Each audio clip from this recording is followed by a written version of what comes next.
สวัสดีตอนแรงทุกคนวันนี้เป็นแรงของวันที่4เนาะเดือน10 2025ทุกคนเดียวพาไปโลเบิ่งบรรยากาศงานบุญช่วงเหือท่าวัดจันทร์ทุกคนงานบุญออกพรรษาปวารณาประจำปี2025ทุกคนอยู่ที่นี่เขตหาดทรายดอนจันทร์นครหลวงวิจันทร์เนาะเขตเมืองจันทบุรีเดี๋ยวพาไปโลเบิ่งบรรยากาศมื้อนี้หาก็เลิกเวียกออกมา เดี๋ยวพาไปเบิ่งบรรยากาศแบบเรียลไทม์ไปจังได๋ทุกคนโลไปเบิ่งเนาะว่ามื้อนี้ตอนกลางคืนแบบนี้คนสิมาหลายน้อยเพียงใดเนาะแต่ละมื้อเฮาไปตอนสุดตอนหัวแรงทุกคนมื้อนี้สิไปตอนนี้ลองเบิ่งจะเป็นจังไดเนาะไปเอาไปรอเบิ่งบรรยากาศว่าเป็นจังไดแล้วมื้อนี้วันที่4แล้วเด้มันเริ่มมาจากวันที่3เนาะเพิ่นทางการเพิ่นเริ่มมานะแต่ว่ามื้อช่วงนั้นคนหลายแท้ๆมันมื้อวันที่7 18โอ้นี่รถก๊อกๆเขาเจ้ามาเข้าสร้างเนาะเล่นเลยพระเจ้าเศร้าไปได้รถอันนี้นะรถน้อยๆตัวน้อย2คนนั่งอันนั้นแม่นแล้วแม่นมื้อนึง250,000บาทถ้าเป็นตัวยาวแล้วแม่น350,000บ่เป็นหยังประมาณนี้แหละถ้าผู้ใดแบบหาลูกค้าเก่งนี่ก็โอเคอยู่ได้ทุกคนเนาะเอาไปโล่ถ่ายโล่ไปนะ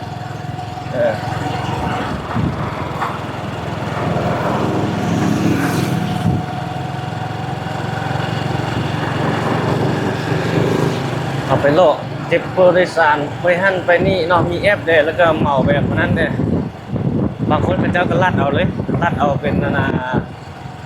รถเลยนะว่าไปใส่มาใส่ไม่อย่างประมาณนี้นะแล้วก็ไปเลยครับโอ้นี่รถติดแต่เขาจะแยกข้างหน้านี่ทุกคนเลี้ยวขวาเข้าไปทางเขตสร้างตามหัวสอดเอาทางนั้นครับ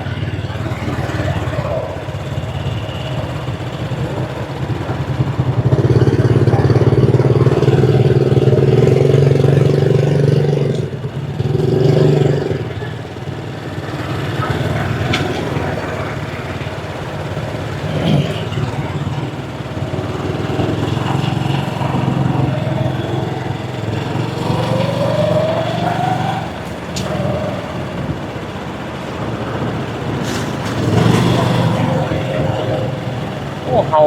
ลืมใส่น้ำมันรถน่าจะพออีกทีบ่ มันมีปั๊มตัวนึงอยู่ทางหน้าเฮานี่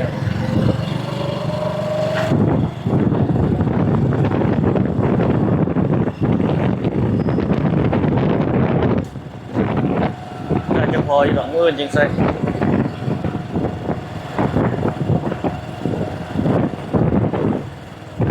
ด้านหลังอันนี้เป็นด้านหลังของโรงแรมคาวพาซ่ามีลาวพาซ่าจะอยู่ในเมืองพุ่นเนาะอยู่เขตใจกลางเมืองอยู่เขตเมืองจันทบุรีพุ่นอันนี้คาวพาซ่า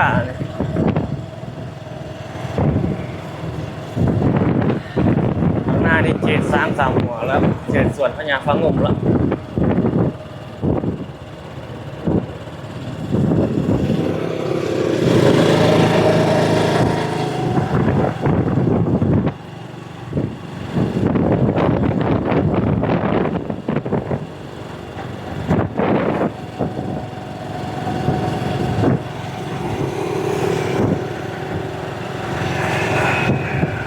บัวฝากรถงานบุญปีนี้อยู่เขตมันฮอดมือมันแท้นะมันจะเป็นจังใดเนาะลองเบิ่งเลยทุกคนเลยมันจะโกงราคาเดียวคือปีผ่านมาบ่เนาะตัวเรื่องกฎระเบียบมันอย่างต่างๆมันคือปีผ่านมาโอ้โกงเดียวว่า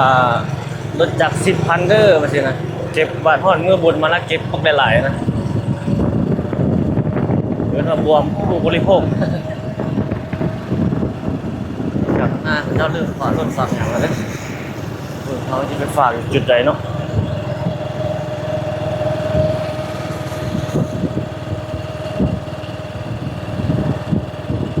แถวนี้เจ้าเริ่มฝากรถแล้วเขาฝากรถนี่เป็นไรอันนี้ฮอดนั่นมาเต็มฮอดชื่อเลยเจ้าย่างไปนี่ก็ได้อยู่แล้วฝากรถจักรเอาไปทางหน้าย่างไกลพวดอันนี้ ถ้าลัดไปเมื่อนั้นกับโบไกด์เนาะลัดไปวัดสิฐานลัดออกไปก็ได้ย่างโลกชมบรรยากาศไป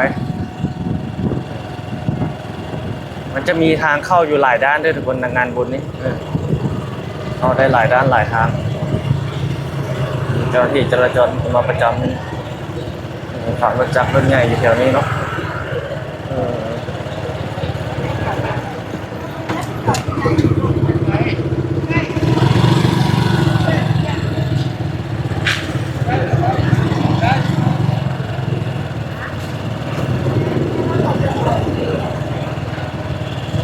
ขวางนี่พวกรถจักรเท่าไหร่จักรพันรถจักร3,000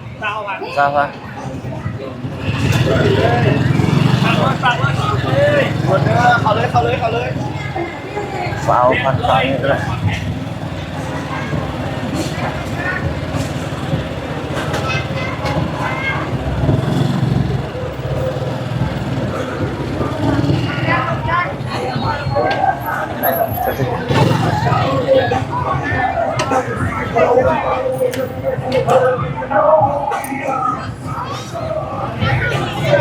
นี่เท่าไหร่วะ8542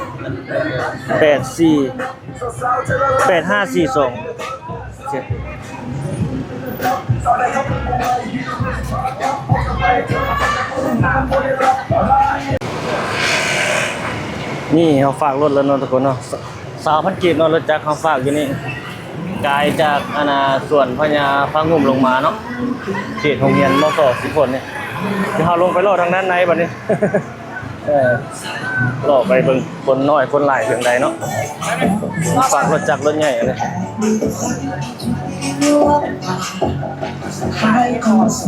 ได้รักษาปีรถไว้ดีๆเด้อบ่ได้มาแล้วทุกคนเลย มาแล้วถ้าเฮาเฮ็ดปีเสียปีหยังโอ้แล้วบ่ได้ออกเลยถ้าผู้มีปีรถเนาะที่มาฝากกรุณาให้ป้ายรถไว้เรามาแจ้งจุดนี้นะพนักงานเราอยู่ทางนี้เด้อโอ้ล่ะรถคันที่มาฝากกรุณาให้ป้ายรถไว้เรามาแจ้งจุดนี้นะพนักงานเราอยู่ทางนี้เด้อบรรยากาศคนเริ่มมาหลายเลย เมื่อนี้มีวันที่4เนาะ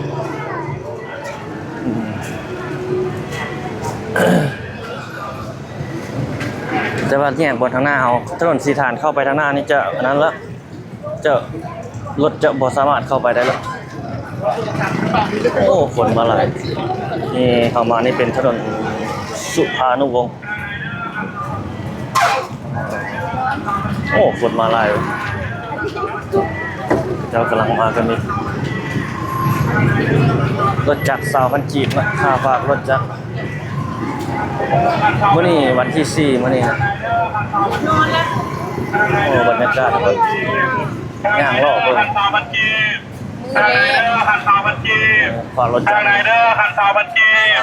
บทางไรเดอร์คัน2,000 กีบทางไรเดอร์คัน2,000 กีบทางไรเดอร์คัน2,000 กีบทางไรเดอร์คัน2,000 กีบโอ้ตอนนี้ยังรถจักรยังเข้ามาได้อยู่เนาะเจ้าที่เป็นยังรักษาความปลอดภัยโอ้บนประตูโค้งกวดนั้นอยู่ข้างหน้าพุ่นเนาะบนแยกบนบริษัทน้ำมันเสื้อไฟพุ่นบ่อ๋อคนหลาย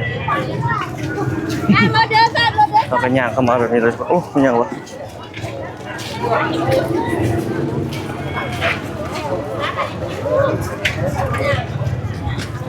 โอ้มื้อนี้คนคือสิหลายกว่าเมื่อวานนี้เนาะนี่รถจักรเข้ามาพี่ยังได้อยู่เลยส่วนหลายก็รถจักรเลยเขาจะเอามารถใหญ่ก็เข้ามาจอดอยู่นี่ได้อ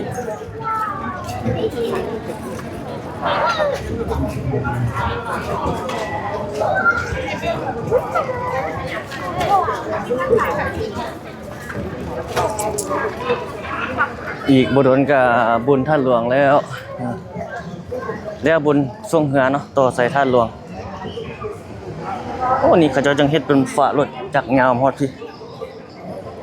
นี่เป็นอาหารเด้อบัดนี้อาหารอันนี้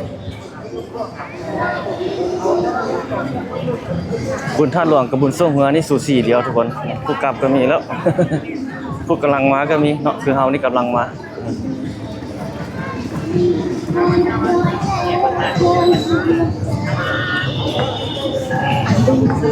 นี่ดู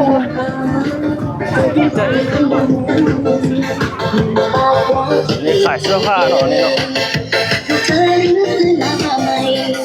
เบื้องไหนครับไปเบิ่งข้าวหลามปิ้งไก่ก่อนโอ้คนนี่เบิ่งข้างหลังเลยทุกคนนี่กำลังมาเนาะ กำลังย่างมาทึดๆเลยหลังเดี๋ยวมาเบิ่งโอ้นี่ปิ้งไก่ข้าวหลามปิ้งไก่ข้าวหมกข้าวหมี่อะไร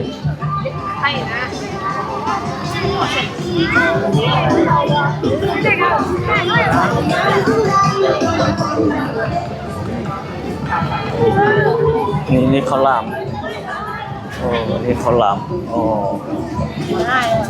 ไม่บ้างเท่าไหร่สาวอันนั้นเลยตัวใหญ่เท่าไหร่อ๋ออันนี้สาว ทำไมจะเสือกก็ซีไม่แซ่บ นี่เหรอ บัตรขากลับออกมาก่อน ไปเมย์ได้ให้เท่าไหร่ ขากลับก่อน 30หัวเข้าใจแล้ว โดยอันนี้ก็มีลูกศอกลูกซีดข้าวหลามปิ้งไก่คนจีนก็มีเนาะคนจีนก็มาโอ้เบื้องนี่เขาเจ้าเข้ามาทางนี้ก็ได้นี่เนาะแต่มื้อนี้เพิ่นยังบ่ได้ใส่แบบกวดคนเข้าไปผ่านไปงานนะเนาะก็มันน่าจะเป็นวันที่7ที่8มั้งบ่ที่7ที่8แล้วจึงกวดว่าเข้าไปในงานนะกวดโตคือบุญท่าหลวงคือปีผ่านมาโอ้คนหลายแล้วดิคนเริ่มหลายแล้วส่วนเบื้องขวามือเขานี่เป็นโซนเสื้อผ้าเนาะแต่ว่าเบื้องซ้ายมือทางนี้นี่อาหารการกินข้าวโลกข้าวหลามทอดจีนลูกศอกลูกซีนมาอย่างประมาณนี้แหละทางนี้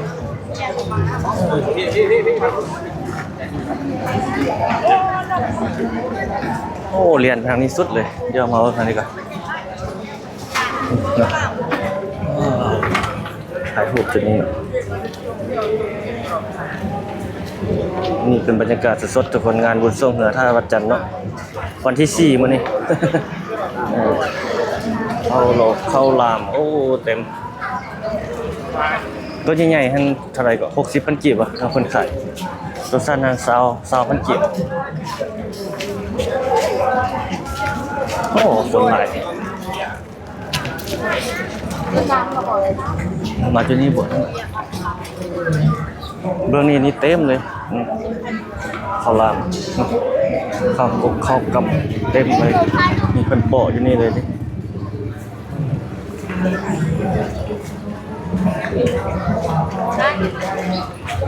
หยอกโล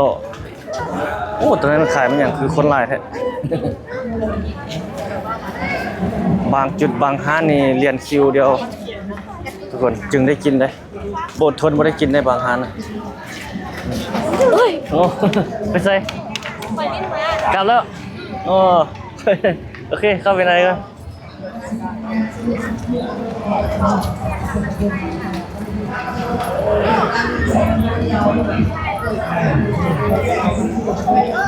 โอ้ทางนี้คนใต้ไฟใส่ถึงยึบกล้ามาโบราณ เข้าไปทางในต่อทุกคนบอกเบิ่งบรรยากาศเป็นจังได๋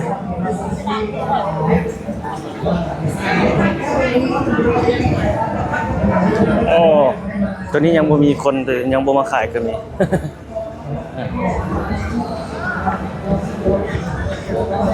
โรงแรมแม่ของ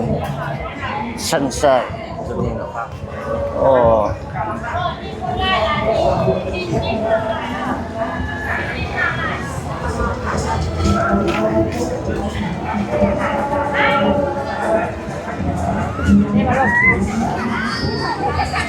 ร้านอาหารนี่ก็ยังเปิดปกติเด้อ พอขึ้นไปกินอาหารอยู่เทิงนี่คือที่โอ้บรรยากาศดีแหละ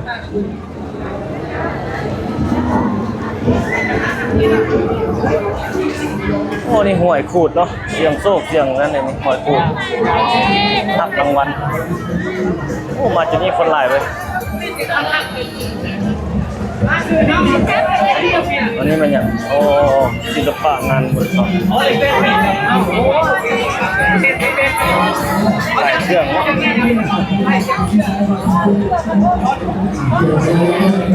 ตลก หวานใช่ไหม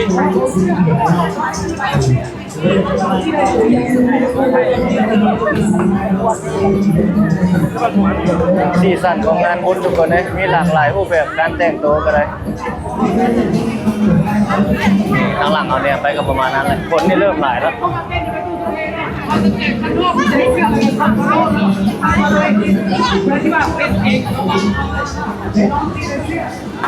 รอไปต่อทุกคน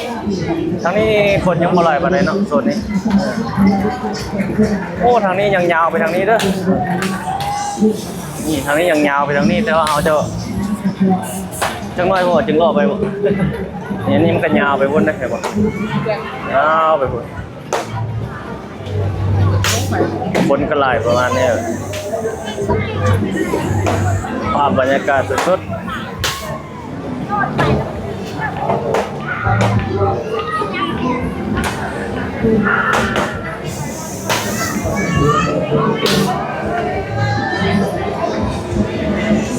โอ้ขึ้นไปถึงมันคือที่บรรยากาศดีเว้ยเลี้ยวลงมาเนาะ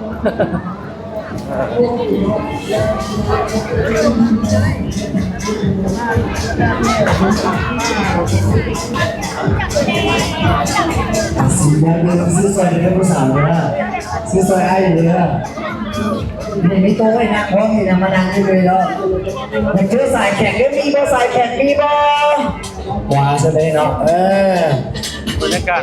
ผู้ใดสายแข่งเนาะมาท่าด่วนเลยมาดื่มได้มากินเมาได้ถึงสิส่งตัวแทนน้องๆไปเนาะต้องหนูนาเลยดื่มเก่งจะมีเมาคนนั้น เขตทางหน้าเอาพูดคนไรนะ อาจจะได้ผู้บ่าวผู้สาวด้วยนะสมาชิกของเราพี่น่าเลือกกินดื่มไปเลยลูก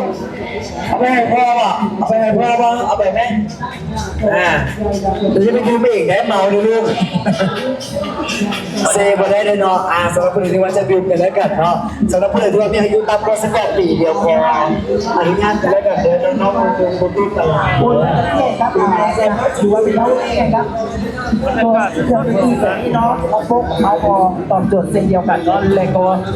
ใครที่ว่าอยากได้โทรศัพท์ที่ว่ากันน้ำที่ว่ากันน้ำที่ว่ากันน้ำเลือกได้แบบนี้เนาะเอาพวกเอาพอตอบโจทย์เส้นเดียวกันเนาะซึ่งว่าสมามิทานเลือกหลายราคาเลยเนาะพิเศษเลยจะเป็น Oppo A หาโปรนี่เนาะซึ่งว่ามาพร้อมกับระบบกันน้ำไอเข้ามาว่าเป็นระบบกันน้ำเลยเนาะสามารถกันน้ำเลยได้2แมตช์สูงถึง30 นาทีกันเลยก็ว่าได้เนาะและนอกจากนั้นแล้วลูกหลานท่านที่ว่าลูกหลานมายุ่นมาคืออย่างต่างๆแบบที่ว่าย่างจอแตกแบบนี้หายห่วงกันเลยเนาะซึ่งว่า Oppo ของเรา ไปยังไงรถอยู่ไหนอ่ะ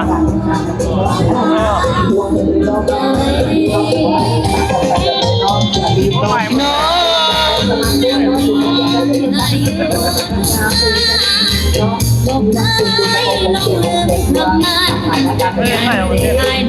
เอาหัวหน้าผมมาแล้วนี่บริษัทบอลดูเลยเนี่ย ไปไกลมาเด้อพ่อแม่พี่น้องผู้ใดผู้เห็นผู้ใดผู้ดีเอาไปใส่พ่อแม่พี่น้องราคาเพียงแต่10,000 กีบพ่อแม่พี่น้องวันไหนมากับโชคมากับหลวงต้นทางนี้สิงรางวัลใหญ่พวกเราไปเลยจบได้ให้เลยพ่อแม่พี่น้องจบได้ผู้ใดเลือกเอาผู้นั้นกันไปเลยนะ1 2 3 4 5 6 7 8จบได้ผู้ใดเอาไปเลยผู้ใดเอาไปยืมสีไปป้ายงามๆของพวกเราไปเลยนะจัดไปนะอย่าลัก10 กีบเด้อสอบถามมาได้เด้อราคาพิเศษกันไปเลย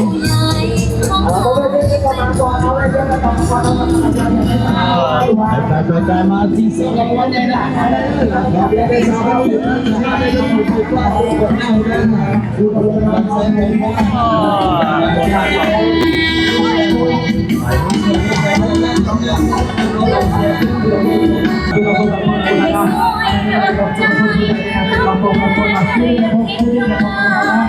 ปล่อยหักให้น้ำหัวใจสาบานหักมันบ่ได้เลือนลางน้องปล่อยให้เป็นนักแสดงสร้างสุขกำแพงเรา คนเริ่มมาหลายแล้ว ก็มาแทน โอ้ทางหลังเลยไปรอบไปต่อ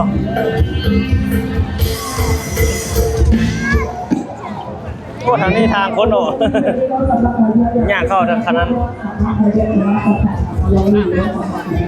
เอาเจ้ามาจากคนเจ้ามาจากคนวะโอ้ทางนี้กับคนยาวไปพุ่น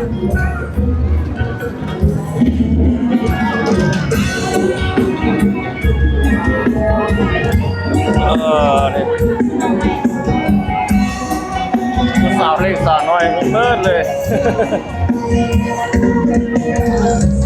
มาย่างลงเข้าไปโดนอ้าวก็เรียกว่าเจ้ามาน้ำหมูแม่นวะอันนี้เรามาเจอน้องสายอีกคนนึงเนาะ ไปเดินโอ้มันมีเข้าอยู่3ทางเนาะเข้าทางนี้ก็ได้นี่เข้าไปบูธอาหารนี่ก็ได้เข้าไปทางนั้นก็ได้เดี๋ยวเขาจะไปทางใดนี่เข้าไปทางบนนั่นซะเนาะ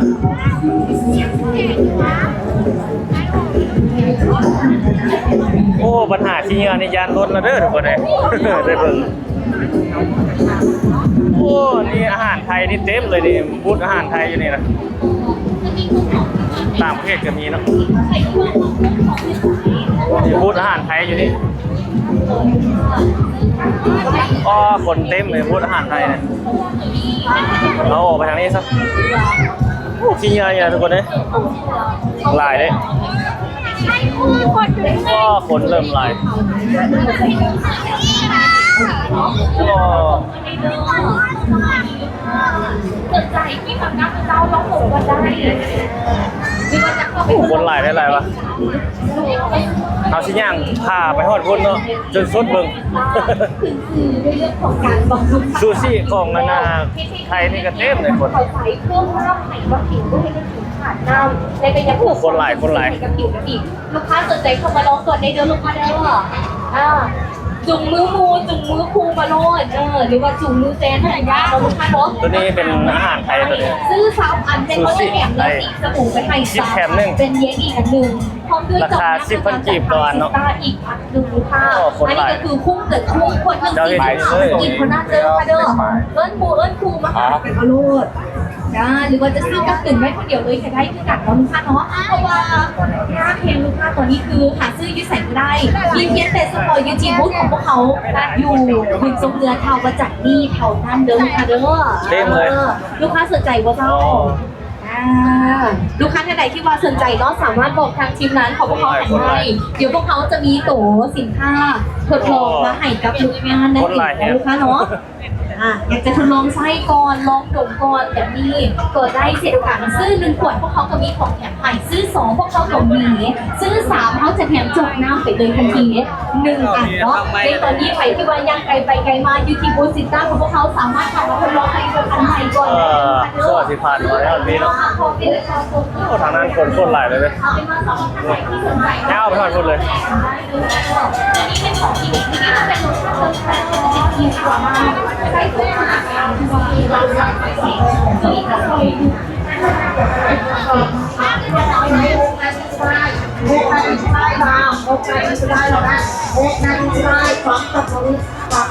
ะคนไหลเลย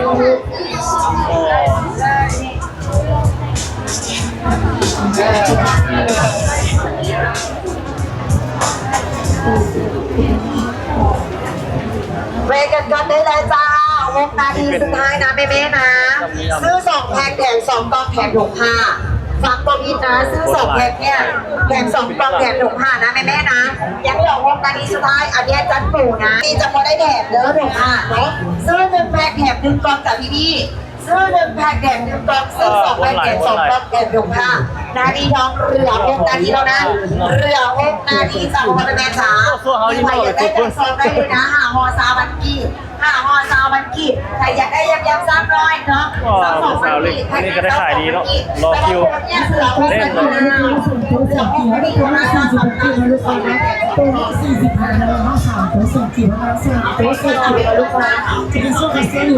โอ้นี่ก็เรียนคิวเต็มเลยได้ขายดีเลย นี่ข้าวหลามไปคอยย่างล่อไปทุกคนเลยทุโลกทุเรียนก็มีเนาะนี่ลายอาหารการกิน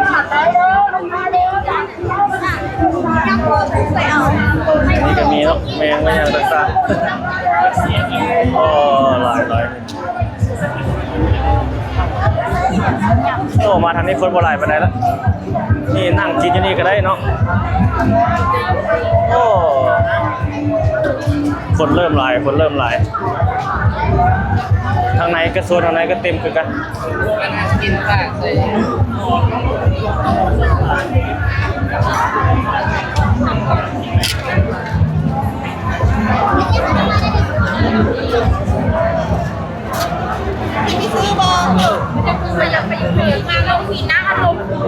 ลูกชิ้น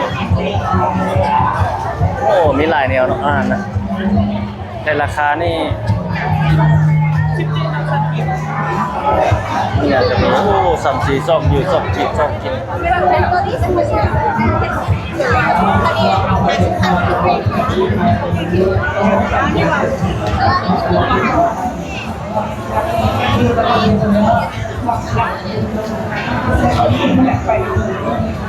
คนหลาย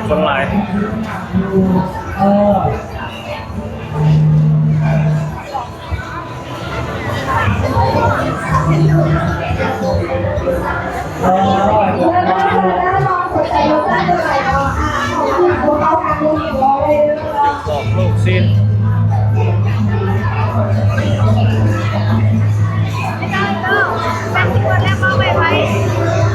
เจ้าหน้าที่เพื่อนก็ลอกตรวจความเป็นระเบียบเรียบร้อยอยู่เนาะ ผู้จัดการมาที่ขายแห้งอย่างกระโดดของผมว่าตอนนี้ลดอีกคำเม็ดเขาลดไปเลยตอนนี้นะสำหรับเครื่องดื่มเอฟซาร์มันบอกเครื่องดื่มซาร์ของเขาแล้วตอนนี้จากปกติแพ็ค1 95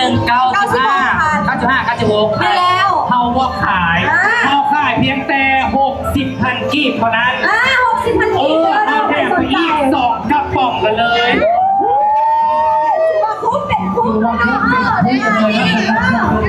คือว่าผู้ใดย่านคนนึกว่าเนี่ยขอทีมได้ตัวทีมไรมาเสียก่อนทีมได้เลยทีมตรงเด้อผมไม่อยากได้เนี่ยแต่ไม่อยากลองทีมบางคนได้ก่อนอันนี้ได้ที่เต็มการเนาะ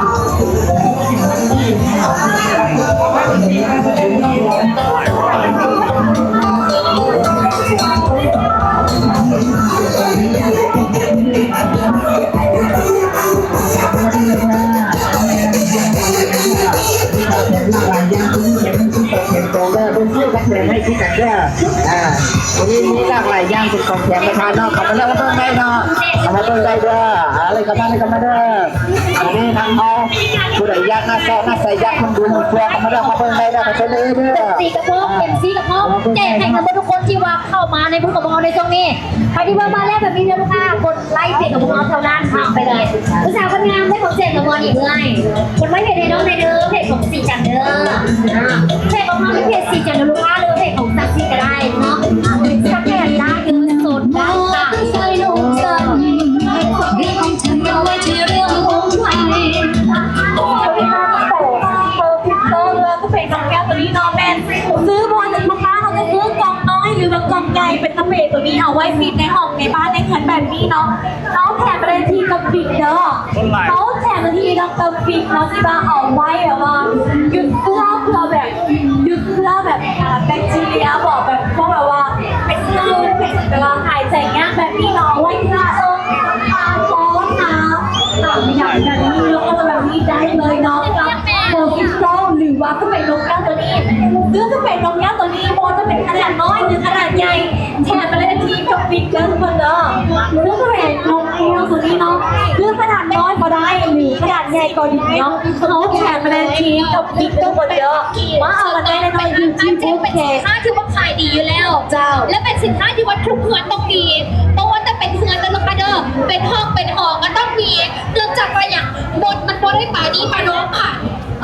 กินขนมเนี่ยน้อยเดิมมีคนมาตอบโลดผู้ใดชื่อว่าอยากกำจัดเรื่องมดหลายบ่เรื่องมดต้องหัว วจิตหัวใจเวลาเขากินอาหารกินขนมกินของหวานต่างๆแล้วรู้สึกว่ามีมดมากินก่อนเขาก็ได้เด็ดขาดเนาะต้องซื้อนี่เลยผลิตภัณฑ์อาเจ็ดเขาบอกเอาไปใส่ได้มีทั้งกันเป็นหัวซีดมีทั้งกันเป็นเข็มไปพอกเนาะซีดเข้าไปเลยมีมดมีแมงก็ใส่ซีดเข้าไปเลยจะรู้ค่าจ๋า มาได้เลยที่หาพันธมิตรพรใช่แบบนี้อยากได้เลยนะคะเศษจะพิเศษแบบนี้อย่าลืมว่าที่บุ๊กของเราทนานเป็นสบู่อิงออนฝากกันแล้วกันเนาะใครที่ว่ามาพักในสุขภาพผิวขึ้นหาสบู่อิงออน บอกเลยว่าสบู่อิงออนพบกับเราเนาะใส่แล้วข้าวงามคือ MC เลยฉะนั้นอย่าลืมกันแล้วกันนะลูกค้าข้าวงามบอกเลยว่าสำหรับใครที่อยากที่สุขภาพดีกันนะพี่แนะนำเลยสบู่อิงออนพบกับเราในตอนนี้วันนี้ทำมีโปรโมชั่นราคาแนะนำสุดพิเศษให้กับลูกค้าแล้วและสมมติในตอนนี้ท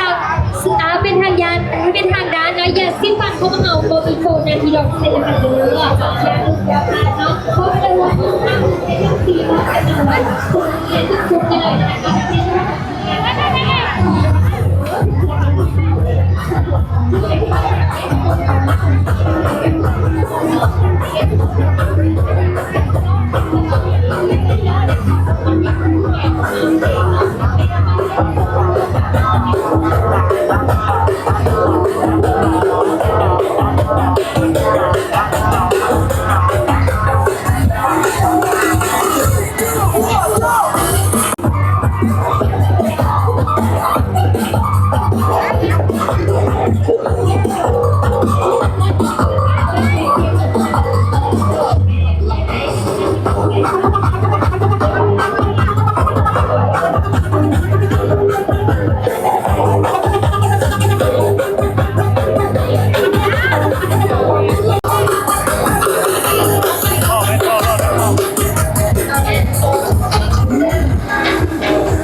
แล้วให้พี่สาวเสื้อดำคุณจบ มีหลายบริษัท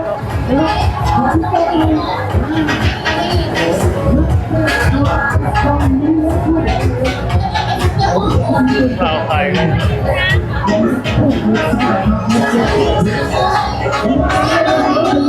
้ยังโอ้ได้ทรายเป็นขวดเลย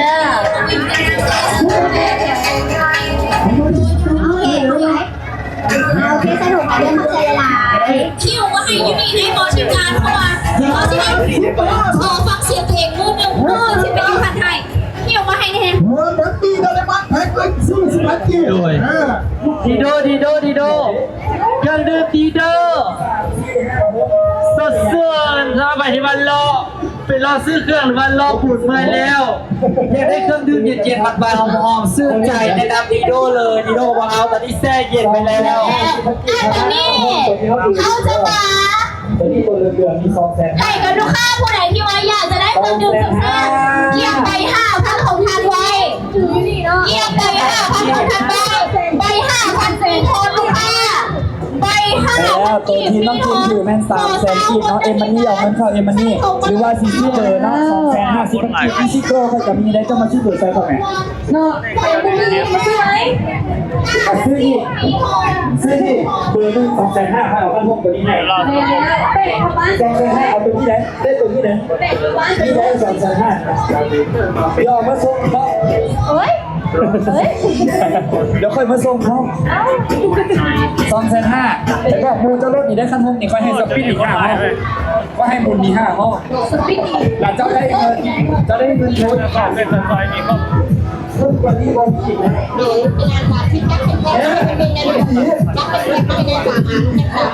ผลิตภัณฑ์ลาวก็มีผลิตภัณฑ์ไทยก็มีอยู่ที่หัว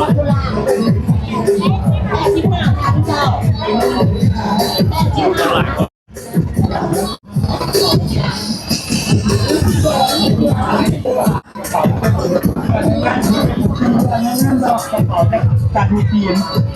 ซื้อ1 แถม 1จับเอาเลยเนาะซื้อ1 แถม 1ซื้อ1 แถมกระเป๋าซื้อ1 แถมกระเป๋าเหมาได้เลยซื้อ1 แถมกระเป๋าเข้ามาเป็นเลยได้เข้ามาเลยเอาไม่เป็นอย่างเอาไม่เป็นอย่างเข้ามาลองได้นี่เป็นด่า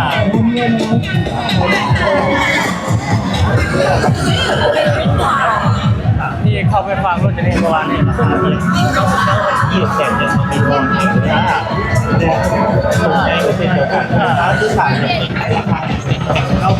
หลายหลากหลายผลิตภัณฑ์หลากหลายอย่าง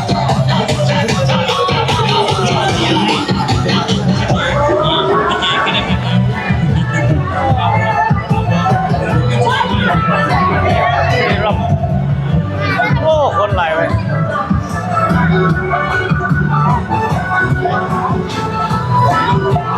อาหารการกินมีครบเนาะ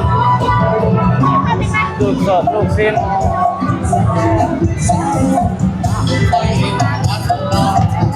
อันนี้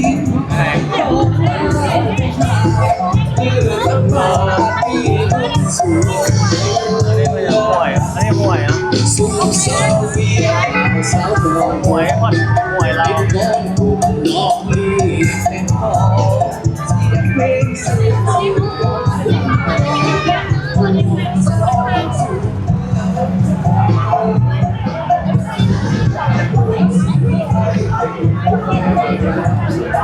สินข้างหลังเอกข้าวราม เอาน้ำมันเปียกกันเลย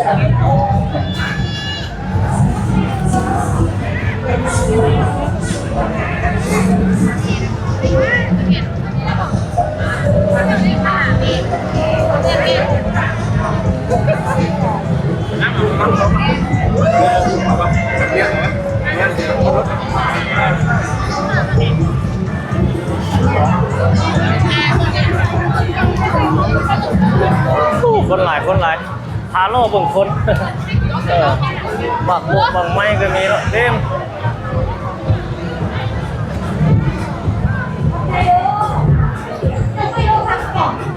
5-8 โมงแล้วยังมีจุดเท่าด้วยเนี่ย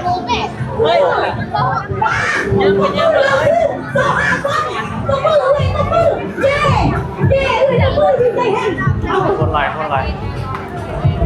ในปีแรกคนหนึ่งเก้าสิบเก้าวันที่คนหนึ่งเก้าสิบเก้าวันที่พอซื้อพอเป็นหยังพอมาใส่ได้มีลิฟต์เองใส่ลิฟต์ต่อไปใส่ลิฟต์เลยพอซื้อได้อยู่ลิฟต์สติ๊กลิฟต์เองมาใส่ฟรีเลยชุดสาวงามเองใส่ฟรีเลยใช่นะใส่ตรงนี้น้องอ่ะใส่ได้แม่พอซื้อพอเป็นหยังใส่เลยใส่เ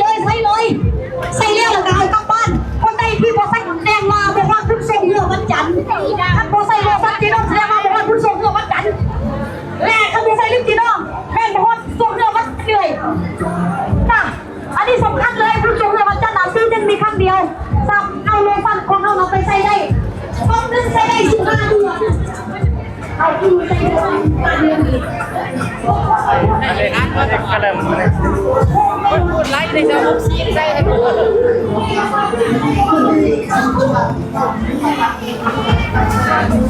อันนี้ผลิตภัณฑ์เราเนี่ย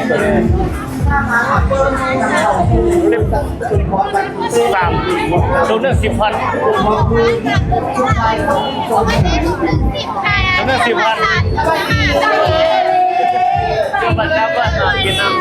ำซื้อได้ด้วยภาษามีเงินสดวะก็ซื้อดิอันนี้คือเดียวอ่ะอันเดียวกันราคาเท่ากันเลยสาระ3 ลูกติดโซดา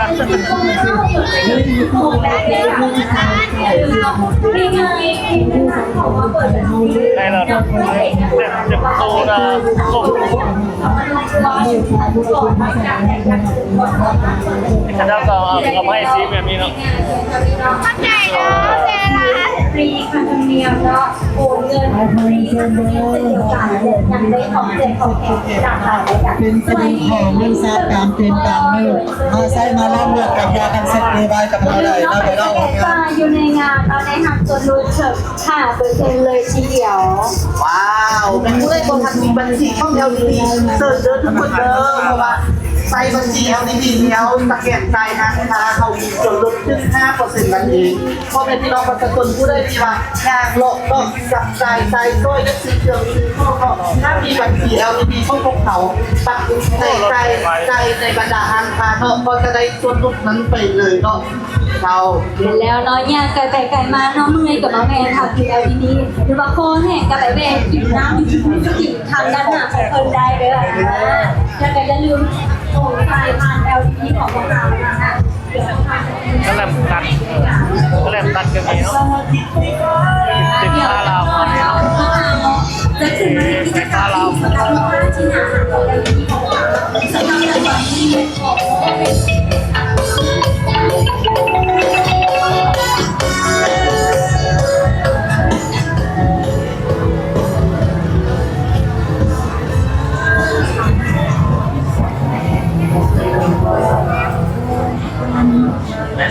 ของ เอาส่วนนั้นส่วนนั้นคือการพี่น้องเลย3ตัว50พันกีบ3ตัว50พันกีบ เครื่องเปลี่ยนน้ำมาเนี่ยนะสามส้มน้ำส้มน้ำกวนเนาะ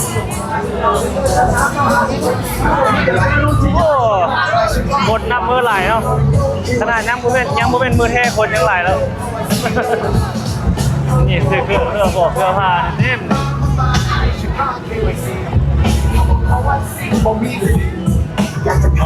คนหลาย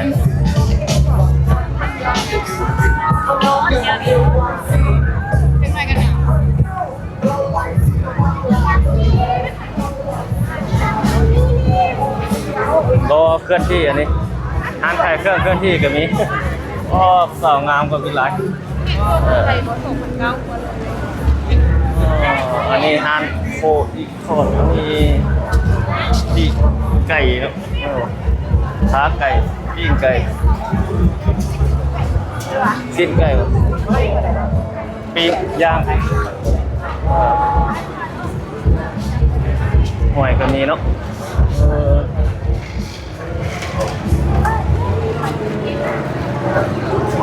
ไปแล้วคนหลายไปอันนี้มันปลาหมึกกว่านี่ปลาหมึกมีหลายอย่างคนเลยปลาล่อสมมาทางนี้คนเริ่มเบาบางแล้วทางนี้นะกันยาวไปจนทอดเขตท้องหมอโม่สดไปเลยตึกเก่าไปเลยปิ้งปลาหมึกอันนี้ยาวล่อหม้อนี้ละทอดเขตวัดตัวนี้ละเบิ่งไปเรื่อยๆเขาก็ได้มีหลากหลายอย่างเนาะงานบุญส่วงเพื่อศิลกิจกิจนี้ก็มีอันนี้เซผู้สาวน้อยสาวเล็กสาวน้อยมีมันเฮานี่เน้นบรรยากาศสดๆนี่ตำได้นี่ตำบังหุ่ง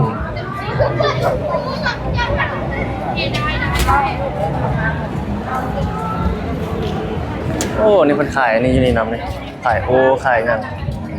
ประมาณนี้ขายเกิบขายหยังก็มีเลแต่มือทะเบียนละโอ้3-4 โลสิย่างเนาะงานบนกว้างขวางทุกคนเลยมีแต่วันที่7ที่8พุ่นเลยเฮาจึงจะมาถ่ายงานบุญส่วงเหงือมือเพิ่นส่วงเหงือให้ทุกท่านได้เบิ่งเนาะตอนแรงวันที่7นี่จะมีการไม่หยังก็เขาเจ้าลอยกระทงว่ะไม่หยังประมาณนี้แหละแล้ววันที่8ตอนเช้าจึงเป็นส่วงเหงือนี่เขามาปิ่นกองอยู่ทางนี้นี่ทางนี้ก็หลายคือกันนะประมาณนี้โอ้ปานบุญท่าหลวงเนาะข้างหลังเฮาโลมาพุ่นยาวๆว่ะไปทางไหนโตเฮานี่อันนี้ซื้อสร้อยผู้สาว อันนี้มานำน้องทรายเพิ่นเนาะอยู่บนทิศเวียนี่อเมซอนเป็นโลหะผู้สาวที่เฮาแก่แล้วนี่โอ้สั้นแล้วสู้ก็นี่ปิงซ้ำได้อ่ะปีรอใช้โอ้ทางนั้นพุ่นเลยลองขึ้นเหรอวะวันเดียวกับปันอันกินเบียร์เจ้ากินเบียร์วะอันนี้มีแต่ผู้สาวเขาเจ้าซื้อมาเนี่ยที่ผู้สาวมากินมาเลยอย่างนี้นะโอ้นี่อาหารทะเลมันเพชรสาว พวกเนี้ยเขาก็ว่าผู้สาวบ่ได้เลยเนาะนี่ธนาคารของสวัสดิ์เข้าน้ำอ่ะนี่แถวนั้นนี่เขาเจ้าขายข้าวหลามโอ้นี่มีตัวแค่อะไรนะ โดยตรงนะคะนอกจากทีมงานของIMDC นะคะเนาะ IMDC นะคะเนาะ กด ศูนย์ทรงวัตถุพยานสากลนะคะได้เล็งเห็นความสำคัญของสายตาจึงได้จัดหน่วยบริการตรวจวัดสายตาเคลื่อนที่นะคะ ออกมาบริการตรวจวัดสายตาฟรีให้กับพ่อแม่พี่น้องนะคะ กดสายตา สำหรับท่านใดนะคะที่มีปัญหาทางด้านสายตา โอ้เดี๋ยวนี้มีบูธเดียวอ่ะอันนี้มันยังไอ้เก่งไ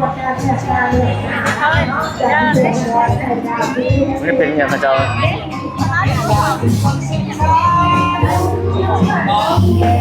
โอ้บูธเบียร์เราบูธเบียร์ให้นิเก็ตบูธเบียร์เราโอ้ทางนี้สัตว์ปุงเป้าทางนี้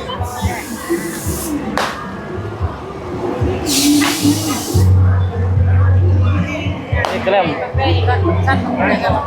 นี่กระแลมโอ้ยบสั้นเลยโอ้เสียเงินละ ซื้อกินแล้วดิ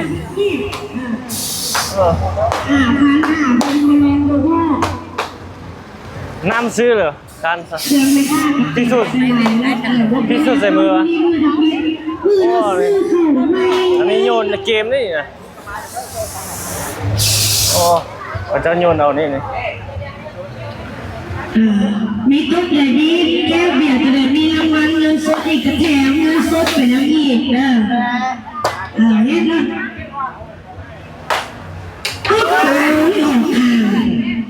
โยนอันใดทับไปเลยวง1 15มันกีบ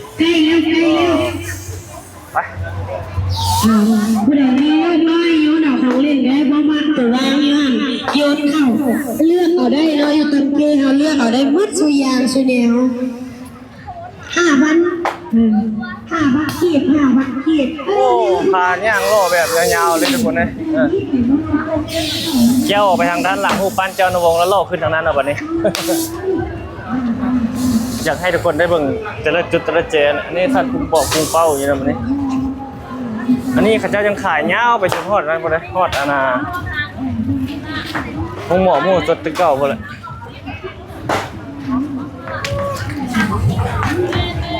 ขายข้าวขายน้ำขายปิ้งขายอย่างเต็ม เดี๋ยวนี้อะไรอยู่เนาะย่างมันจะมีเป็นเหลือง มื้อหน้ามือแห้งหลายเนาะเมื่อกี้เข้าห้องน้ำคือบ่เข้าวัดฮะเด้เข้าไปเข้าวัดนั่นเด้ตัวขัด กัน นะ อันนี้ละ กันไว้มันระเบิดเด้ นอนบนระบอกนะ โอ้เข้าไปทางนี้แล้วเอาภาษาเนาะเข้านี่เด้เลือกไปเข้าหูปั้นหัวโอ้ยังทางนั้นอีกเด้ ไปทางนั้นเกี้ยวมาลัดได้เฮ้ยขางเข้าแต่ว่าเขาชิโลดทางนั้นลงมาโอ้อันนี้ก็ได้ไปโอ้ทางโอ้บัดนั้นเขาก็โลดทางนั้นพวกคือกันโอ้อันนี้เขาเจ้ากำลังแปลงอันนี้เฉยโอ้ เก่า เปลี่ยนแล้วเขาก็มาลบไก่แต่ว่า เจ้าอ่ะคอมบอดี้ส่องเมาเลยโอ้หลายจุดหลายโซนเนาะเบิ่งเรียวไทม์เลยทุกคนเลยแบบยาวๆเลยในแรงวันนี้เนาะงานบุญส่งเหือท่าบาจัด นี่มีปิ้งปูปิ้งปลาลูกศอกลูกชิ้นครบแถวนี้ก็เต็มนะร้านขายเครื่องอ้อมวงโอ้หน้าเวทีกลางเขาเจ้าแสดงศิลปะวรรณคดีบ่ได้ไปถ่ายลอดลงไปทางนี้เนาะนี่เกี่ยวทางนั้นทางนี้คนบ่หลายปานใดเนาะ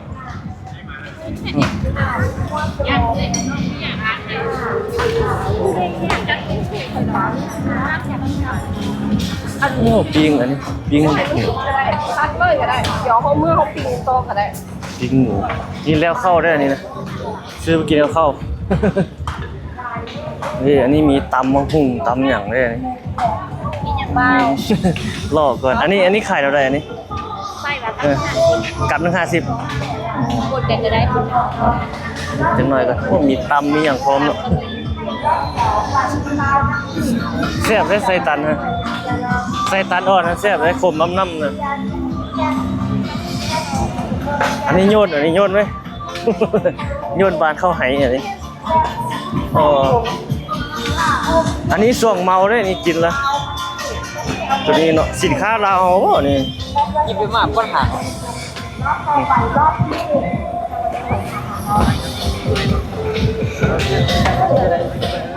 อะไรยากๆนะเนี่ย ฮะ อะไรยากๆนะเนี่ย ว่าก็ได้เห็นได้โซ่ได้โซมนี่แหละเออ ข้าวมันยังไม่ได้ติดมือจะคนอ่ะ ผู้สาวจังหน่อยผู้สาวอันโลเอาจังหน่อยก็ได้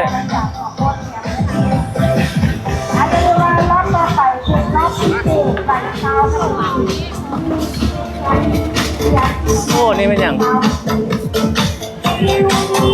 พระเจ้าคือเปิดเพลงจีนเนาะอันนี้น่าจะเป็นบูธรถที่โอ้ทางหน้าอย่างกว้างเนาะอันนี้พระเจ้าจะขายเรียบยาวไปพุ่นโอ้เท้าชิโร่ค่อยนี่โบร้อนทุกคนเลย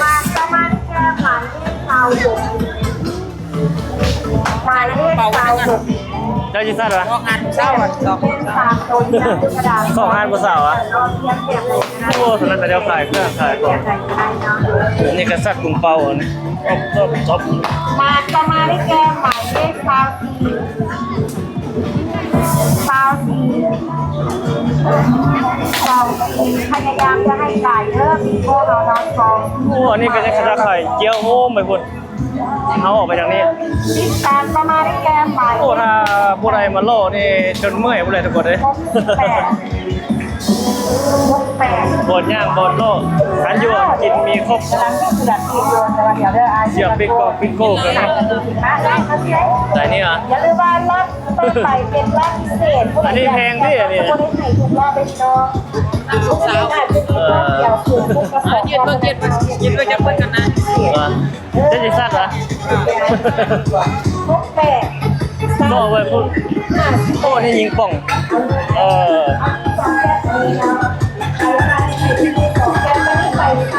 ต้มโอ้มือซะมันก็ยากเรื่องลูก10,000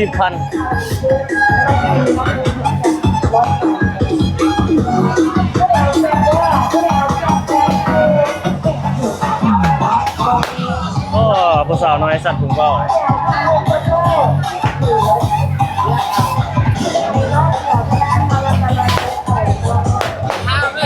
ฮะสัตว์เหรอเอาสัตว์น้องสายเพิ่นสิสัตว์ถุงเป้าเนาะ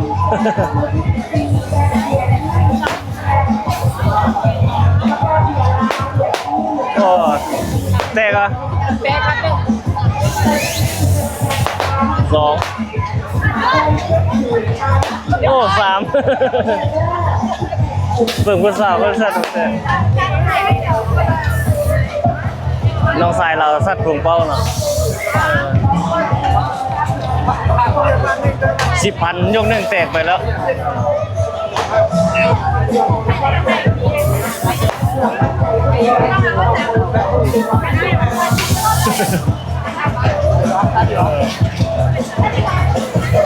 นี่เพื่อนกำลังเรียนคิวข้อสั้นเลยนี่นะสัตว์ตัวนี้ก็ได้คือกันนี่ มีบ้านนึงอ่ะ แม่ค้าสัตว์ถุงเป้าเอา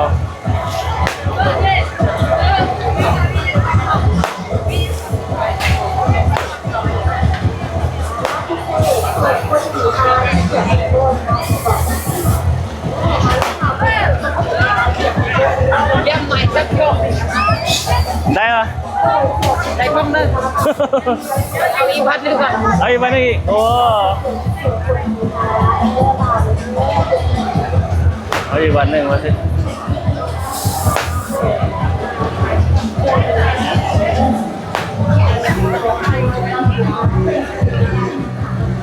ทางนี้ก็เป็นผู้สาวกำลังที่สัตว์นี่ก็ อะไรเนาะ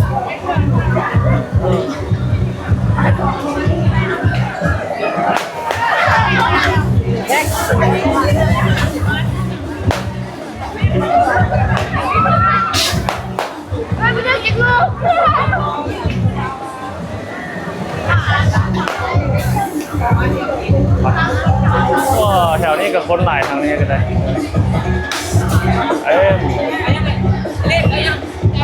เอาอย่างก็ได้เอารถสติงก็ได้ก็ได้ก็ได้พอละ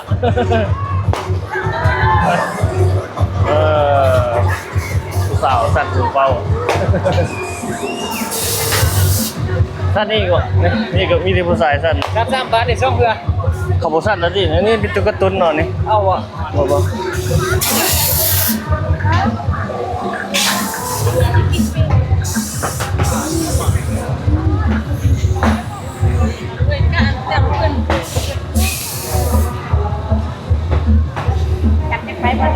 อาหารการกินนี่มีหลายอย่างเลยทุกคนเลยเป็นตำเป็นอย่างก็มีคนหลาย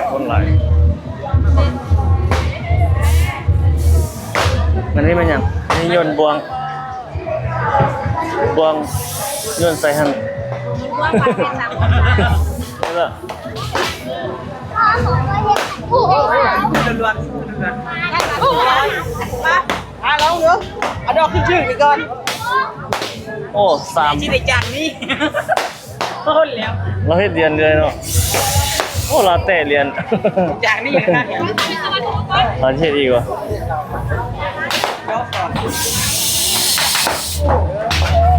เตาแล้วเราเตาสั้นแล้ว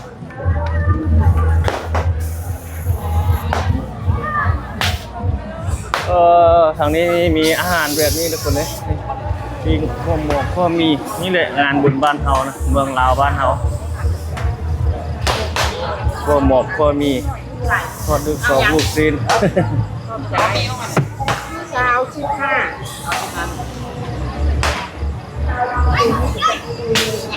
ข้าวมี เกิดจะมากินเบียร์หอน ฮะ กินเบียร์เกิดอยู่วันนี้ เกิด โมงอ่ะเต้ มื้อนี้ค่อยมื้อค่อยขึ้นเวียก 5:30 เด้ เขาเบียร์4 โมง 4 โมงเช้าอ่ะโอ้ยยังไวกันไปจะรอบ่นึงก็กลับ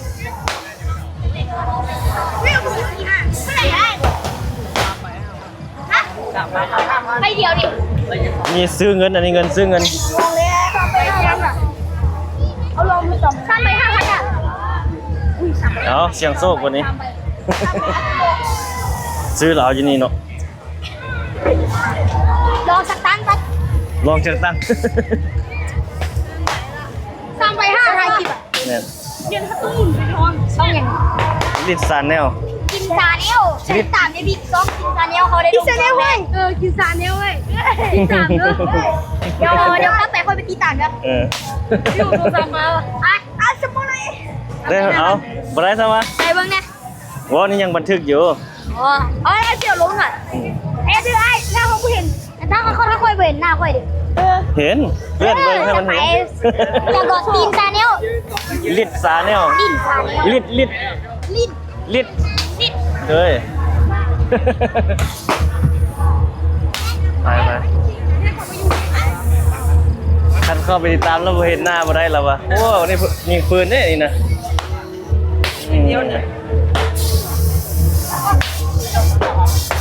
อันนี้โยนอันนี้ลองเหรอไปบอก5,000ปึ๊บบ่ได้บ่ได้นี่ผู้สาวผู้สาวผู้สาวโอ้เร็วโอ้โลดเท่านี้เกี่ยวทั้งนั้นเนาะยาวทุกคนเลย30 โลผู้สาวก็หลายล่ะทางนั้นเห็นผู้ปานเจ้าอนุพงศ์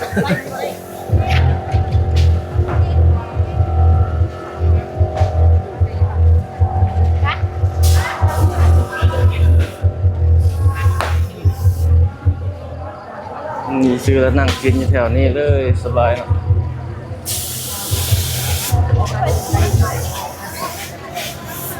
อันนี้มันหนังปิ้งเสร็จโอ้มีปลามาขายนำเนาะปลาผู้ใดมักเลี้ยงปลากัดปลาอย่างนี้มีน้ำมีหลากหลายอย่างทุกคนงานบุญส่งเฮือกิจกรรมเนาะหลายแนววิชาหาเงินเกมหาเงิน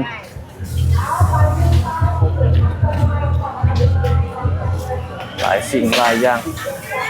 มวยไผ่มวยมันแหละการหาเงินหาคำเนี่ย อันนี้หลายไปมีข้าวต้มไก่ด้วยนี่ซื้อแล้วนั่งกินอยู่ไหนเลยเมื่อหน้าเอาผู้สาวมาแล้วก็มานั่งกินอยู่นี่ผู้สาวมานั่งพาผู้สาวมานั่งกินข้าวกินน้ำนี่นะ